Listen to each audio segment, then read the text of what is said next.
Bonjour à toutes et à tous et bienvenue sur Real Shonen. Aujourd'hui, je vais vous passer en revue ce que je pense pour les élections. Maintenant qu'on sait que Enrique Riquelme s'est présenté en face de Florentino Pérez.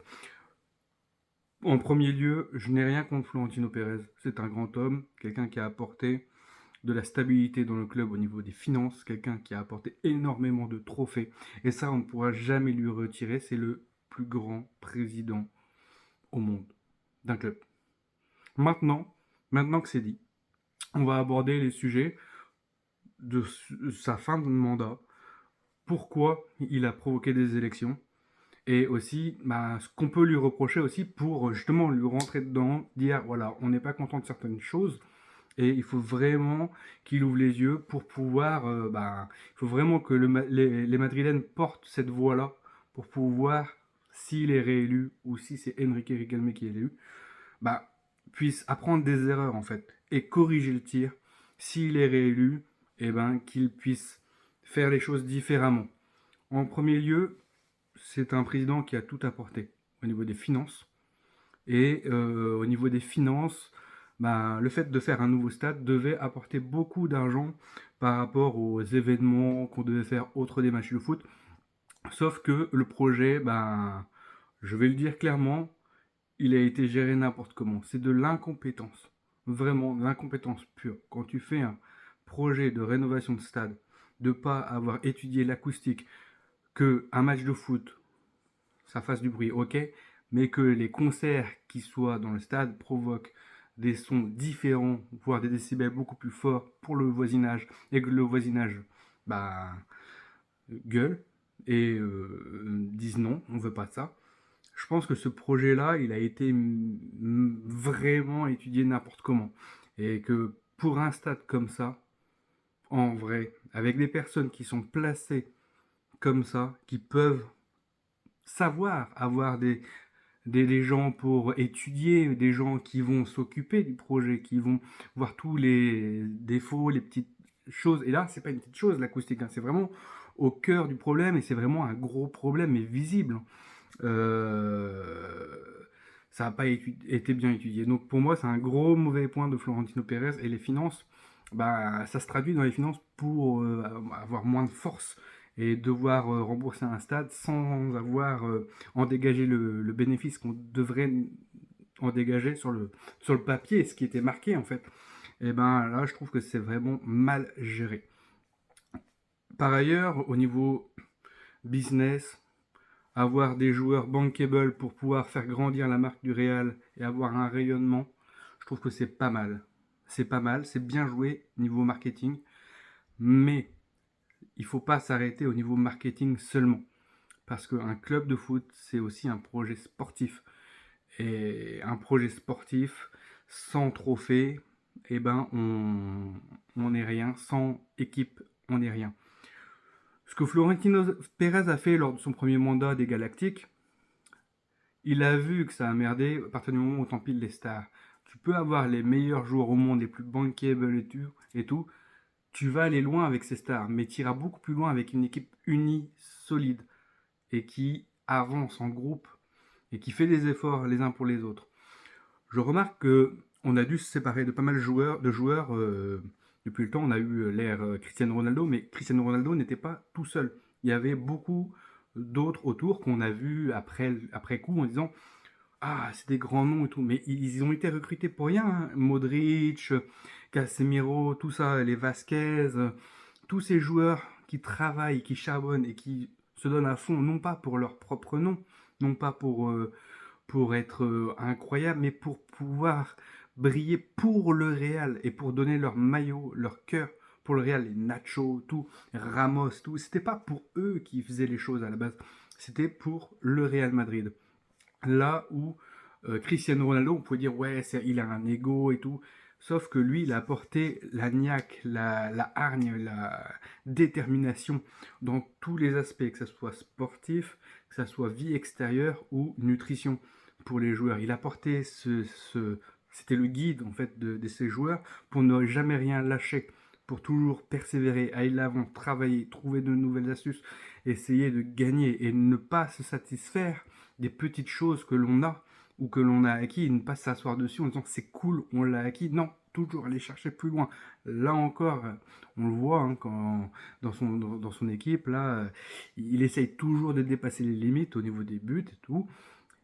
C'est un joueur comme ça qu'on avait, avec un groupe.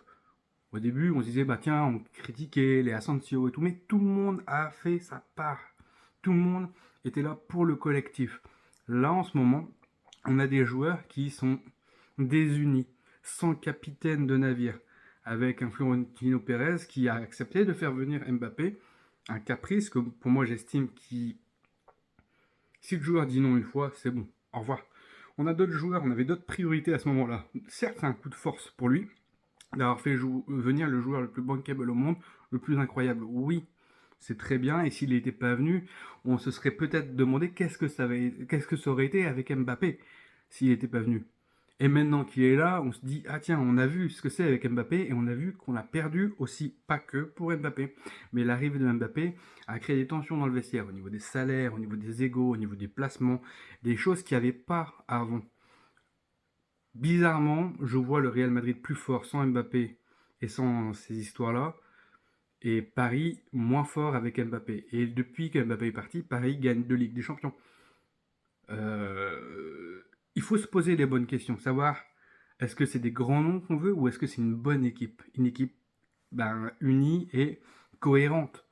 Tu peux ne pas avoir le meilleur joueur en attaque, oui, mais qui va planter beaucoup de buts parce qu'il aura un meilleur rapport et un meilleur relationnel et un je sais pas, meilleur rendement par rapport aux joueurs, savoir que la menace vient de partout. Mieux vaut avoir 4 joueurs qui plantent 10 buts qu'un seul joueur qui va planter 20 buts. Et voilà, donc ça, je pense qu'avoir fait partir les Vasquez et tout, bon, même si certains arrivaient à bout ou à terme au niveau du physique et tout, je pense que c'est des joueurs qui avaient vraiment la fibre madrilène. Et ce genre de joueur, on n'a pas beaucoup là. On avait les Militao, mais le Militao se blesse beaucoup. On a les Asensio, on verra ce que ça va donner, Raúl Asensio. On a Arda Güler qui peut peut-être devenir capitaine dans un futur, avec un peu plus de bouteilles, plus d'expérience. Mais après, derrière, c'est une somme de joueurs d'individualité. Bellingham, Vinicius, Mbappé. Mais c'est pas.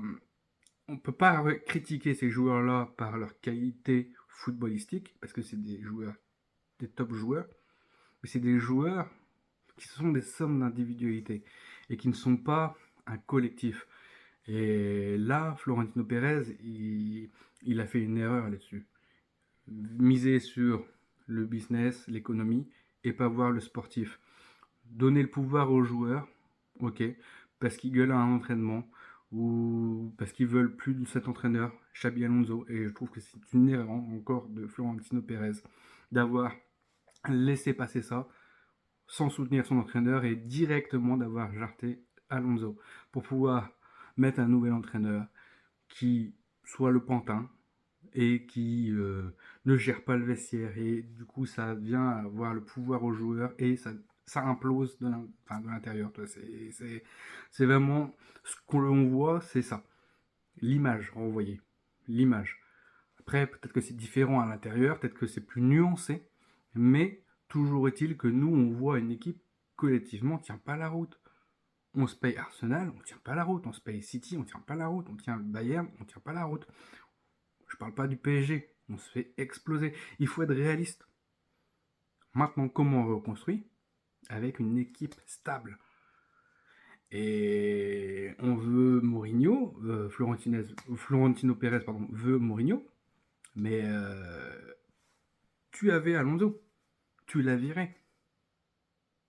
Tu voulais quelqu'un qui a de la poigne, tu avais Alonso. Tu voulais quelqu'un qui a un peu de technique, tu avais Alonso. Tu l'as viré. C'est les erreurs en fait, c'est les erreurs comme ça de jugement, de vision, et les gens qui entourent Florentino Pérez lui disent oui t'es le meilleur parce que c'est tout, c'est comme ça que ça marche et ils veulent pas. Ouais, c'est ça, c'est il a des œillères et les joueurs qui ont été sacrifiés et qui peuvent être sacrifiés pour pour le projet que Florentino Pérez met en place, c'est pas bon, c'est pas dans la bonne direction. Il faut qu'il ouvre les yeux en se disant J'ai besoin de joueurs pour mon équipe, pour apporter un plus, un banc pour apporter un plus, mais des joueurs qui sont dans un collectif, qui sont capables de travailler pour un collectif, qui sont capables de travailler pour un maillot, pour un blason, et non pour leurs propres statistiques. Après, là maintenant, qu'est-ce qu'on fait? Parce qu'on a Mbappé. Moi, je peux pas reprocher à Mbappé parce qu'il plante plein de buts, mais planter plein de buts et avoir 2 saisons blanches, bah c'est pas, on en tire les conclusions que l'on veut, mais elles sont là les conclusions. Paris gagne 2 Ligues des Champions, avant on a gagné, voilà c'est tout. On n'a plus de collectif, avant on l'avait. Paris, avant ils n'avaient pas de collectif, maintenant ils l'ont. Donc il y a une différence, c'est l'institution. Qu'est-ce qu'on veut apporter? Est-ce que tout s'écroule ou tout s'écroule pas? Qu'est-ce qui se passe? Pourquoi Florentino Pérez a-t-il provoqué des élections là? Pourquoi? Il avait un peu de temps avant les prochaines élections. Pourquoi? C'est pour rester au pouvoir ou pas? Pourquoi veut-il rester au pouvoir si c'est pas pour changer de cap, changer de truc? Il peut se dire et se complaire dans sa façon de penser, mais si c'est ça, il va droit dans le mur. J'ai l'impression, et je vais peut-être dire les choses, je vois Aulas à Lyon dans ces dernières années. Il avait fait une équipe, il avait fait un projet sportif. Et après, c'est parti en cacahuète totale. C'est parti en cacahuète totale parce qu'il voulait rester au pouvoir, il, il avait sa vision dans sa bulle et il a oublié d'ouvrir les yeux et du coup, ben, c'est fini. Et je vois un peu le parallèle entre Aulas, Jean-Michel Aulas et Florentino Pérez, ce qui se passe. Maintenant, faire venir Enrique Riquelme, je sais pas. Je sais pas si ça va être bon ou pas bon. On peut tous se dire, on sait ce que Florentino Pérez a fait. Bilan sportif au niveau des Ligues des Champions. Bilan financier. Ok. Ok. Mais il faut pas se cacher que derrière ça. Parce que là, si on se cache derrière ça, on va droit dans le mur. On va droit dans le mur. Il faut voir. Imaginons, on ne gagnait pas la Ligue des Champions avec les remontadas et tout, où ça s'est pas passé loin. Qu'est-ce qui se passait? Qu'est-ce qui se passait? Est-ce que c'était pas l'arbre qui cache la forêt? Est-ce que on n'avait pas, on devait voir quelque chose? Les remontadas de Benzema là, avec la Ligue des Champions des remontadas. Est-ce que les remontadas, s'il n'y en a pas, qu'est-ce que ça donne? Est-ce que la Ligue des Champions avec Vinicius, qu'est-ce que ça donne? On peut dire avec des si, voilà, on peut refaire l'histoire. Mais derrière, il y a quand même quelque chose dans l'ombre qui se cache depuis le départ, la fin des 3 Ligues des Champions d'affilée de Cristiano Ronaldo et tout, depuis son départ et tout, l'équipe, elle nivelle vers le bas. Et il y a quelque chose qui s'est installé dans l'ombre, comme ça. On le voit, on le sent. Sans ces Ligues des Champions, sans ces trophées, je, je vous jure, on aurait mieux vu ce qui se serait passé. Peut-être que ça aurait implosé directement. Directement. Peut-être que le fait d'avoir gagné des trophées, ça nous a fait survivre un petit peu, alors qu'on était déjà, on devait déjà vraiment refaire le travail. Maintenant, là, on voit que ça a pété. Comment on reconstruit? Avec quels joueurs? L'institution, il faut recentrer les choses. Il faut que Florentino Pérez écoute et non pas parle à la presse comme ça en disant je me présente, j'ai lu toutes les questions. Il y a des questions. Il y a des réponses qui doivent être apportées par rapport à projet du stade, pourquoi ça a été bidouillé de façon comme des incompétents en fait. Le projet sportif, est-ce que tu veux les galactiques, des grands noms, des joueurs bankable, ou est-ce que tu veux une équipe? La question c'est ça. Est-ce que tu préfères Florentino Pérez? Question, est-ce que tu préfères le business ou le sportif? Tu peux pas faire un entre deux. Le sportif apportera de l'argent, le business n'apportera pas le sportif. Tu peux pas faire ça. Tu peux pas faire ça. Et c'est la question qu'il faut lui poser. C'est la question qu'il faut lui poser. Et pourquoi il a provoqué des élections? Pourquoi? Parce qu'il avait peur et il voulait être mieux. On aurait dit, je sais pas, ouais, mais quelqu'un qui s'accroche au pouvoir comme ça, alors qu'il peut vraiment, en étant honnête, dire les choses. J'ai fait des erreurs. on va les corriger. Là, non. Non, il n'a pas dit ça. Il n'a pas laissé transparaître ça. Il a laissé transparaître que des gens voulaient saboter le Real ou parler contre le Real ou qui n'étaient pas Real Madrid, qui voulaient s'aborder un peu le bateau, quoi. Mais non, non, c'est pas ça, c'est plus compliqué que ça. C'est que tu peux pas te satisfaire de ça quand tu vois les choses arriver dans l'ombre et quand tu vois la continuité. Et là, la continuité, c'est que s'il est réélu, ok, et qu'il change pas de vision, comment ça va être à la fin de son mandat? Oui, Enrique Riquelme, on ne sait pas ce qu'il va apporter, il a rien fait, on ne sait pas ce qu'il peut apporter, ça peut être que des paroles, ok. Il y a l'ombre de Luis Figo qui plane parce qu'il a dit qu'il allait apporter des grands noms et deux stars, entre guillemets, qui puissent venir. Donc on se rappelle tous de l'histoire de Luis Figo, quand Florentino Pérez a dit je vais faire venir Luis Figo euh, pour apaiser les fans. Sauf que les grands noms, il faut aussi se dire, c'est pas un projet sportif. Tu peux prendre des joueurs qui sont moins bons, qui ne sont pas des grands noms, mais qui apportent plus à ton collectif que des grands noms. Il faut arrêter ça. On est au Real Madrid, oui. On a besoin d'une grosse équipe, oui. Mais on a besoin de joueurs qui défendent le blason et qui ne sont pas des mercenaires. Et on a besoin d'un président qui fasse son rôle de président et qui ne donne pas le pouvoir aux joueurs, qui l'ouvre les yeux et qui ne se complaise pas dans sa bulle. On a besoin d'un président qui puisse apporter un bonus, qui puisse défendre le Real Madrid quand il y a des problèmes, qui puisse défendre le Real Madrid, mais qui soit lucide sur un plan business, qui soit lucide sur un plan sportif, et qui soit aussi lucide en conférence de presse, à pas se prendre en grippe par rapport aux médias. Oui, il veut faire du bien au football, oui, il veut défendre son Big on le conçoit. Mais derrière, prendre la partie des médias ou alors taper sur le Barça, on doit regarder devant nous. On doit regarder devant nous. L'affaire Negreira, oui, c'est un scandale. Mais on doit regarder devant nous. On doit pas se dire, tiens, notre maison brûle, mais regardez ailleurs, leur maison aussi, elle brûle. Non, non. On doit d'abord éteindre l'incendie et reconstruire.